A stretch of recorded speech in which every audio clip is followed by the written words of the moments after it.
લગન ત્યાં પછી મારું ઘરમાં વર્ચસ્વ જો દોસ્ત, વાત જ જવા દે, એવું બધું વર્ચસ્વ વાત જવા દો.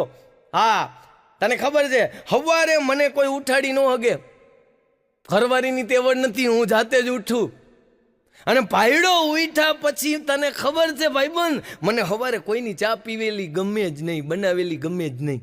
ભાઈડો જાતે ચા બનાવે અને ચા બનાવ પછી મને એમ થયું કે તારી ભાભીની એક કપ બનાવી નાખું, ભલે ને બચારી પીએ, પછી એની બનાવી નાખું, પછી ચા પીએ. અને મને તને ખબર છે પાણી તો હું અહીંથી જ ગરમ કરું, પાણી અહીંથી ગરમ કરી નાઈ પૂજા પાઠ કરી અને ઓફિસે જાઉં એટલે મારે નાસ્તો લઈને જવું પડે. તાર ભાભીને કહી દઉં ખબરદાર, બોસની કટકટમાં મારો મગજ હલી જાય, તું નાસ્તો નબળો બનાવી, એટલે તાર ભાભીને ના પાડ દઉં નાસ્તો ન બનાવતી, નાસ્તો હું જ બનાવું સરસ મજાના. પછી મને એમ થાય કે હવે મારા પૂરતા કરું, થોડાક તાર ભાભી હાટું કરી નાખું, ભલે ને બચાડી થાય.